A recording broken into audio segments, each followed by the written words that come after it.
Hello everyone and welcome to another Taco Tuesday. It is the 7th Taco Tuesday, but not the 7th Tuesday. We've had lockdown Tuesdays for like 20 times, bread talks and everything else.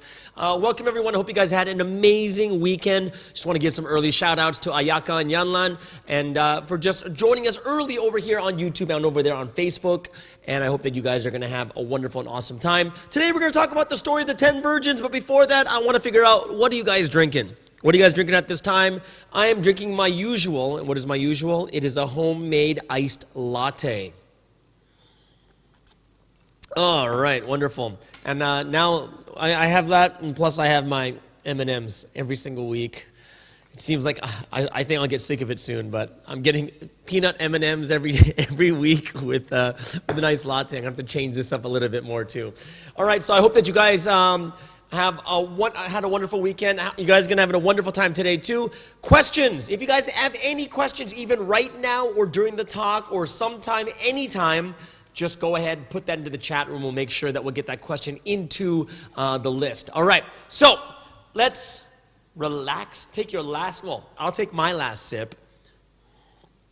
And we're going to get into today's story of the parable of the 10 virgins. So let's get into it right now. So we're going to talk about this cool parable called the parable of the 10 virgins. Now, if you have to know about this, first thing first is, what's a parable?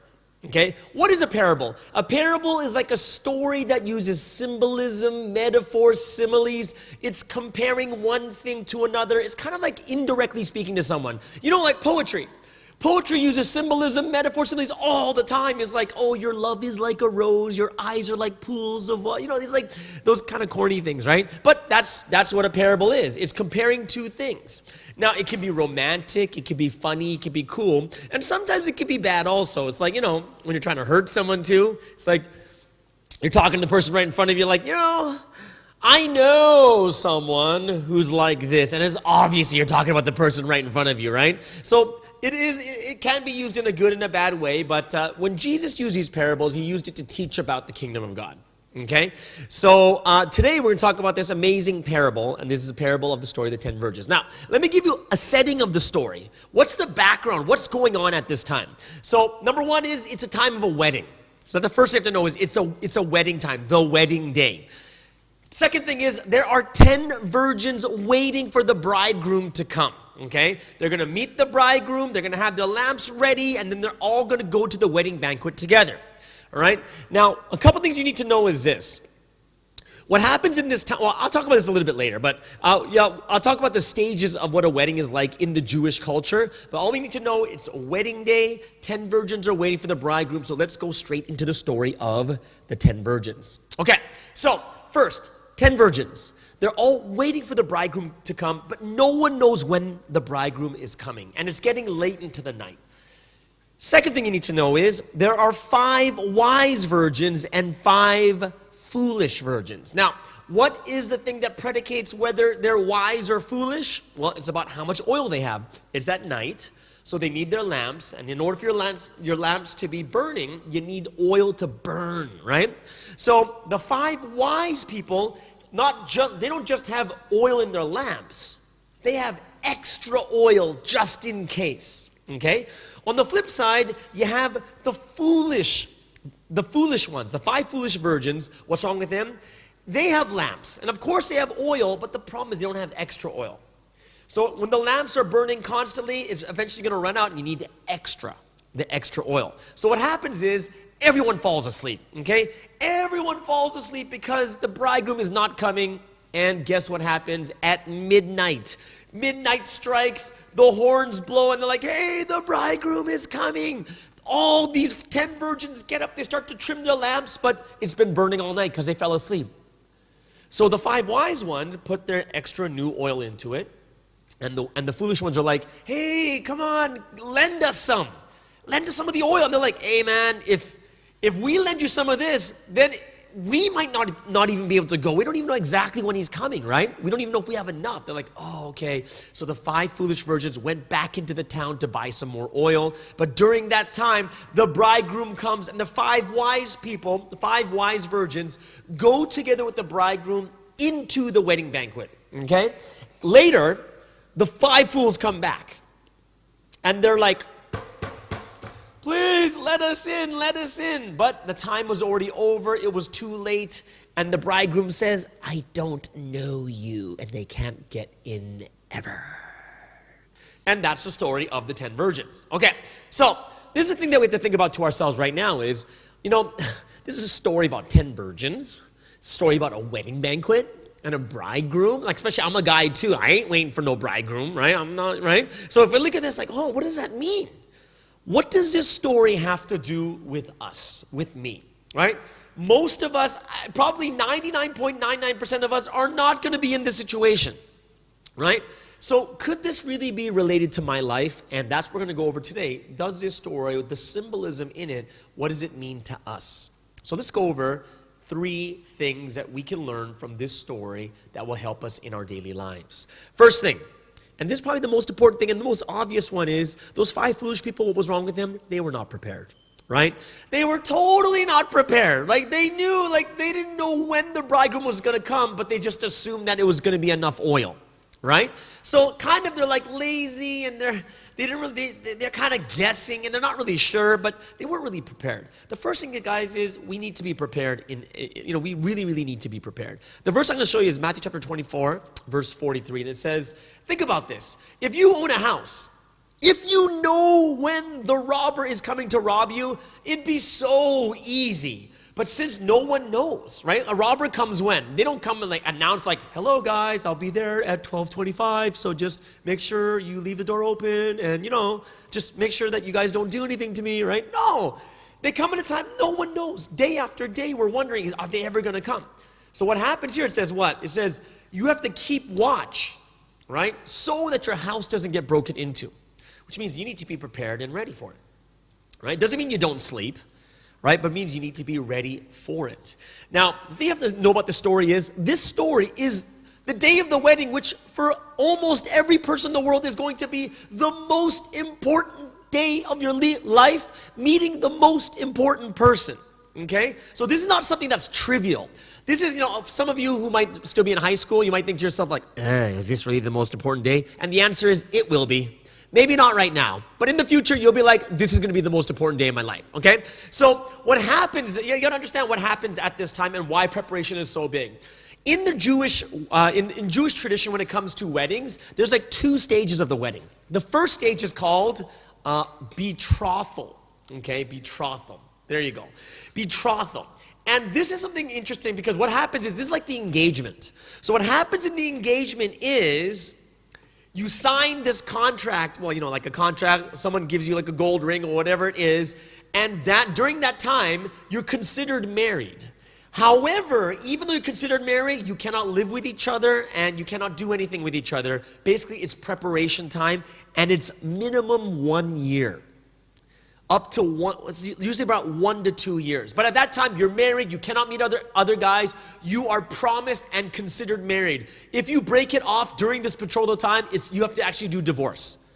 Right? So it is real marriage. Now, after that 1 or 2 years is over, what's going to happen is, the next thing that happens is, there's the actual wedding ceremony. So the actual wedding, which means that the bridegroom comes, takes the bride and brings him to the new house. So basically during this time, this bridegroom is spending that 1 to 2 years building a house for you. Okay? They're building a house and furnishing it just for the wife. So this dude is preparing everything for that time. Which means, what are you doing during that 1 to 2 years? And what I mean by be prepared, it means that this is such a big time, right? The betrothal is already done. And you're waiting now from 1 to 2 years, which means that this is not something like out of the blue.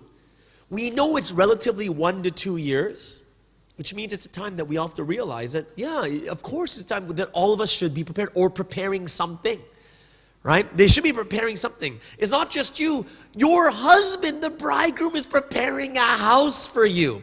They're building a house just for you, and all you're doing is waiting for that time. This is a time of the betrothal, right? 1 to 2 years, which means you know. So imagine how crazy this is. Imagine you're the bridegroom. You spend 1 to 2 years building a house. And then when you finally build the house, your soon-to-be wife has done nothing to prepare. Like they just kind of lived their life like a slob. They didn't learn how to do this. They didn't learn how to do that. They're not learning all of their different things that they need to be a good wife. They don't learn anything. Like, can you imagine how disappointed you'd be if you were a husband, if you were the bridegroom? It is the most important day. Means what? It means that if you don't really prepare for that day, knowing that that day is coming, that 1 to 2 years, it means you really don't understand how important it is. You don't really value it, right? For people of faith, this story is talking about the person of God, right? The Messiah that comes, which is the most important person in all of our lives. So how much do we value and how important is it to us that we're waiting for this person? How are we waiting? The second thing I want to tell you is, like, a lot of us don't have faith. Some people who are listening might not have faith. But you know what? Life is the same thing. Life is the same thing. Why? There are a lot of things in life that shouldn't take you by surprise. Let me tell you some things that are just normal in life. Like getting a job. That shouldn't surprise you. Like, what? I got to get a job? What? There's a job interview? These are things that we should normally expect. When are we going to have the job interview? We don't know. When you get the job, sometime after you graduate, right? There are so many things in life we already know are coming. We might not know the day or the hour. Might not know the exact time, but we know it's coming. It's a normal part of life. It's something that is expected in our life. And the one thing that kills a lot of people, that makes them unsuccessful, is they're not even ready for it, even though they know that that day is coming up, right? It's like I know a bunch of guys that even into their 30s, they're like completely dirty people. But it's like, you're going to get married like this? You should be preparing for your marriage. People should be saving up money. People should be, dressing better, taking care of themselves, because no one's going to marry a slob. You got to prepare for that moment, right? It's just like even going to work, like being late all the time. Haven't you ever heard of this? Hey, I'm in Malaysia right now, and you know what? I'll go to every country and I'll say this. Hey, if someone's late, I'll say, Malaysia time, and they'll be like, how'd you know? Because every country you go to, you just put the country's name in front of it. Is that Filipino time? How'd you know? Because every country's late. There is American time, Canadian time, Korean time, Malaysia, Singapore, all these times. It's normal across the board. It's a normal thing. It's all the same. But we have to be those that have to fully be prepared for all the different things that we're actually expecting in life, like getting married. You should already be saving money, right? You should already be thinking about the way you dress, the way you are. It's not something you do at the last spur of the moment. Just like the 5 foolish virgins, what happened to them? Didn't think much of it. And when the time came, they had to go back into the town, and they missed the entire thing completely. Second thing I want to talk to you today, the second point I want to talk about this story is, what do you prepare? Right? Have you ever thought about that? It's like, well, in this instance, it seems easy that it's the oil, right? So let's take a look at Matthew chapter 16, verse 26, and it says, you have to look at what is the most important thing, what is the core. Okay, what do you prepare? You have to prepare the most important thing. What good will it be for someone to gain the whole world, yet you forfeit your entire soul? Or what can anyone give in exchange for their soul? Which basically saying here is what? There is a core thing that matters more than anything else. You have to bring yourself back to what is the most important thing right now when it comes to that thing that you're thinking about. At the time of the 10 virgins, it was the oil that was the biggest thing. It was the core, right? So at that time, for those of you who know, I'm sure most of us don't, during the Jewish tradition, the bridegroom comes to take the wife usually after the sun goes down. So it's going to be darker, and that's why they need them, right? The 10 virgins are the ones that help out with the wedding, and they're supposed to have their lamps, and they lead the way for the bridegroom with their lamps, right? There's a big procession that moves from the bride's house to the bridegroom's house. But you need the lamps, especially for those who are the 10 virgins. Right? The bride, the symbol, the thing you have to understand is this. The lamps are there so you can see at night, is to light the way, right? And it's a symbol of being ready, because the bridegroom can come at any time, but we just don't know when, right? We don't know the day or the hour. It is so unknown. We're like, what? Like, when's he going to come? And that's why we have to always be prepared, which means this. One thing that's very, very interesting about the Jewish time is, remember I told you the time betrothal was like 1 to 2 years? but usually about 1 year. Do you know that the bride has no idea when the bridegroom's coming? She has no idea. There's no set date of bridegroom's coming on this day, at this time. There isn't. And what has to happen is that bride has to have her lamp ready at night, always burning, making sure it's ready for the bridegroom to come. She has no idea, but she's just waiting to see when her husband's going to pick her up and take her finally to her new home. So if you think about this, that lamp, what does it become? That lamp becomes a symbol of her love to her bridegroom, right? It's like saying that, yes, my love is still burning for this person, and I'm waiting for you every day. Like, wouldn't that be like, isn't that something that you would want, honestly?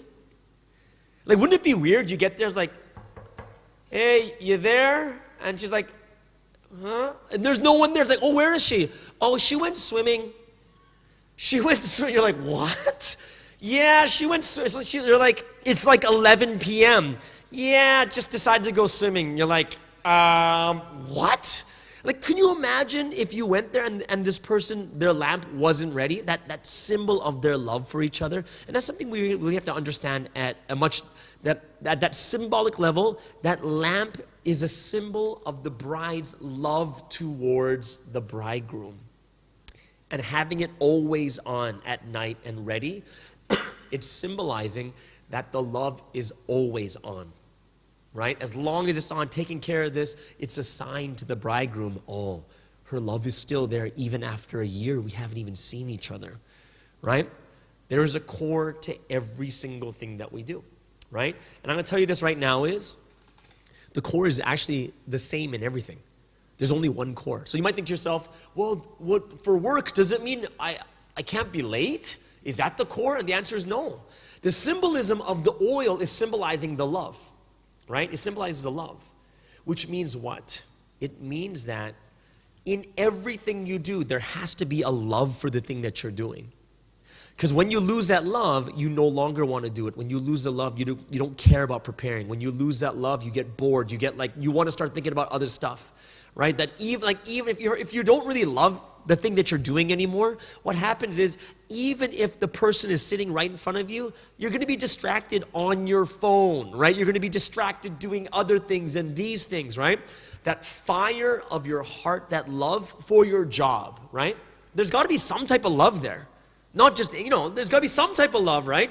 Like, that job is allowing me to support my family. That's a love. It's a love for my family. That's why I'm doing this. There's got to be some type of fire burning, because the moment it's gone, you don't want to do it anymore, right? That love for what you do, once it's out, you don't care. You have no interest. And this is why the core is so important. Why is the core so important? Because even though they all fell asleep, the ones that had the oil, even when they woke up, it wasn't a problem. It wasn't, right? It wasn't, even when they fell asleep.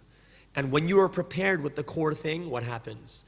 Even if you make a mistake, even if something slips up, you're okay. Why? Because you're that prepared, okay? Let's take a look at the last thing today. The number 3 is the timing of life, okay? And another word I would say, it's all about time. Or another word I can use is like chance and opportunity. Right? So think about this, guys. How important is this timing? Timing is super important. Okay, let's first look at a verse. Let's look at Mark chapter 13, verse 32 and 33. Okay? What it says here is, look at the day or the hour. No one knows it, not even the angels in heaven, nor the Son, but only the Father. Here we go. Be on guard. Be alert. You don't know when that time is coming. So if you don't know when the time is coming, what does it mean, be alert and be on guard? It means that all the time. Because why? We're talking about when the bridegroom comes, that is the chance and that is the opportunity. You see, put it this way. How important is timing? This is how important timing is in this story. In the end, all 10 virgins had oil in the end, right? All of them had oil. All of them had a lamp. All of them were burning. In the end, they all had it. But the difference was the 5 wise virgins were ready at the right time, the right opportunity. Right? If it's just about being prepared, and it doesn't matter when you're prepared, then all of them should go into the wedding banquet. But what happens is, in the end, they all had oil, but the problem is what? Only 5 of them made it. Why? Because timing is a big thing. Chance and opportunity, right? These are two. What is chance, right? Why do they call it chance? It's called chance because when I say, hey, you have one chance, it means that you have one shot. You have an opportunity. I sound like I'm singing the song from Eminem, right?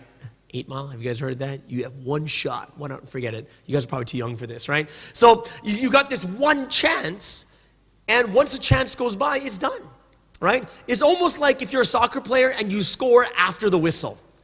It doesn't count. You have to score in the moment, in the chance, while you're in the game.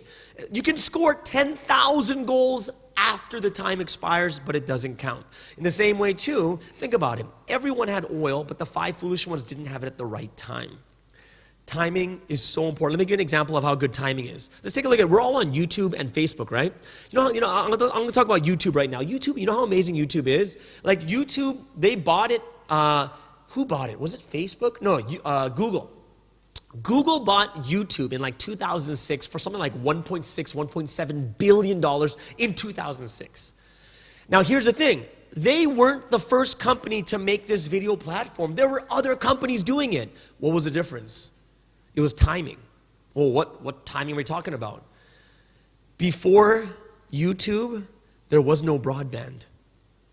What does that mean? It means that, you know how long it takes to upload a video when you're doing like 240 kilobytes a second?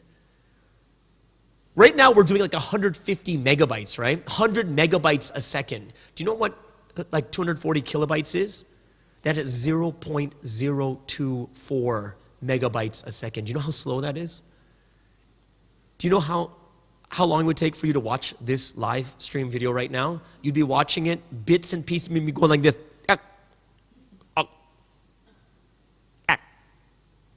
You're like, what's he saying? You'd have to wait for days. Guys, I'm going to tell you something that's so crazy. You guys will never get this. When I was growing up, I would download a video, and it's like 100 megabytes. It took like 13 hours. Like you turn it on, and you go somewhere else, and if it disconnects, you have to start all over again. It was ridiculous. But think about it. Broadband came out in the beginning of the 2000s, and only at 2007 did half the internet users actually have broadband. Right? Which means that they started in 2004, they came up with the idea, 2005 they started it, and they sold it 2006, and it blew up 2007. What does that mean? It means they were ready. The timing came in 2006, but imagine if they weren't ready with the platform. If they didn't have YouTube ready, what would happen? Then they couldn't sell it. They couldn't sell it for $1.65 billion. They couldn't do it. Why? They weren't ready for that moment. You need to be ready. Why? Because we don't know when that opportunity comes. Just like in the story, no one knows when the bridegroom is coming. Opportunity is the same as the bridegroom. You just don't know when, right? It's like that. It's like those times. Have you guys ever had that where you're just at the right place at the right time, you get a free donut or something like that? Oh, wow, how did this happen? Right place at the right time. It happens to everyone, right? Timing is everything. And that's why we have to always be ready. So I hope that you guys understood today's points coming from the story of the 10 virgins. And I hope that you guys really be able to understand, whoa, what is this? How prepared do I have to be? So those of you joining us for the first time, welcome to the Taco Tuesdays. If you are on Facebook, make sure to click like, and then come over to our YouTube channel, Espresso with Sky, for more videos. Like we say, we probably have another 50 videos on there. And if you want to, so just go there, press subscribe, and click the notification bell, and you'll know every time we go live, and you'll know every time we upload something new too. Those of you who want to support our ministry on Patreon, go ahead and click that link, and you can support us on Patreon. And this Saturday, 1 p.m., we have group Bible lessons. And those of you who would like to join in a little bit more intimate setting, we're going to be on Zoom, smaller groups. You're going to meet people from Malaysia, Singapore, Indonesia, Philippines, Hong Kong, like a bunch of different areas. It's going to be really, really fun. So those of you guys have other questions too, go ahead and join us for that. So let's move. So just click on the link and you can sign up in the form. So what we're going to do now is we're going to go into the question answer time where we give a chance for the audience now to start asking questions. Let me have a sip of my drink and then we'll begin the Q&A. Oh, so good. Okay, here we go. Let's go into the first question. First question is from Jenny in KL. Jenny in KL asks, being prepared is something we should do, but there are so many things that we can't prepare for and we lose out on those opportunities. How do we prepare for the things, right? So here's the thing. Like I said before, is you have to prepare the core. The core is the most important part. That matters more than anything else, right? Because let's say that core I was telling you guys before is that love for your job, that love for the thing that you're doing, okay? So if you don't have that love and you're just going off like, oh, I'm just doing this, when you miss an opportunity, you want to quit. It's true, right? If you miss the opportunity, like, oh, I missed it. Oh, what's the point of me going on? If you don't have a love for the thing, the love or interest in the thing, the person, the place, the job, whatever it is, what's going to happen? When it gets difficult, you don't want to do it anymore. But if you have that love, you realize, I missed it this time, but I'm going to be ready for the next one, right? There are so many things we're not going to be prepared for. In reality, we can only prepare for the things that we know about. Right? And more than anything else, we don't have enough time to prepare for every single thing. We need to prepare for the things that we understand, that we enjoy, that we have interest in also. And when you prepare those things, yeah, those are the opportunities you want anyways. You don't want opportunities in areas you're not, like you don't want or you're not prepared for, right? You want the opportunities in the things you are ready for, the things that you want, right? So, yeah, I understand there are a ton of things that we go through and we're like, I was totally not ready for this. And sometimes it's because we're lazy. Okay, not sometimes. A lot of times it's because most of the times it's because we're lazy. But a lot of times it's just because we just didn't know either. Sometimes we just don't know. And that's why that's something that we have to keep in our mindset is we can't prepare for everything. And we talked about this last week is there are some things that are just completely out of our control, like a pandemic. No one knew it was coming. No one knew. Those of you who started a new business during this pandemic time, probably having a hard time, unless it was like e-commerce, right? So it's something that we have to understand. Yeah, some people who started e-commerce right before the pandemic doing really well. It's the way it is, right? Okay, so thanks, Jenny, for that awesome question. Let's move on to the next question. Over there, it is Steve in Singapore. And the question from Steve in Singapore is, when do you know when to stop preparing and move into something else? Okay, good question. Okay, so this is interesting, right? Because, like, how long do you prepare? You know what I mean? Like, you can do that for 10 years, just waiting for opportunity, but it never comes after. Like, don't you want to just quit? And the answer is, it's going to depend on each person. It really does, because it goes back down to the core. If you've lost that love, then you've basically lost hope. And if you lose hope, then every single day you keep doing it, it's like grinding teeth, right? It is terrible. And you're like, oh, I don't want to do this anymore. And that's one of the things that you should think about is when you've really lost the love for something or that core, that real big, like, oh, I really want to do this. That's usually the time that you want to probably think about, maybe this is not it, I should do something else instead. Right? That's a really good time for you to start thinking about that too. So, that's why I talked about that second point is what do you prepare? The core is the most important part. Once you lose that core, man, you don't want to do anything that has to do with that thing that you're doing right now. And this is why you really have to think carefully, right? And if you think, and of course, I don't want you to mix up one thing. And one thing, I'm just going to preface something here is, sometimes you just forgot why you were doing it, and once you get that back, you can keep going, right? So it doesn't mean you should quit just because you don't feel like it, because feelings are very, very, like, what do you call the word? Feelings come and go. And we know that sometimes, not sometimes, a lot of times our feelings are not even right. So what I'm going to tell you in this case is, yeah, in that situation, we just got to realize that if we stop feeling this way, like, oh, I really want to do this, I don't want to do this, I don't want to do this anymore, sometimes you have to wait it out for a little bit just to see if it is a genuine feeling or if it's just kind of a mood you're in at that moment, right? Because everyone goes through these kind of swings in their life, and you don't want to quit something just because you went through a swing. Because once you go back up, you're going to be like, oh, why did I stop? Why did I quit? You know what I mean? So even if you kind of feel not into it, you want to wait it out a bit and just kind of see if this is really a true feeling or if it's just something that you're kind of going through this type of a mood swing, right? But if you definitely at the end of it you find yourself like, you know what, I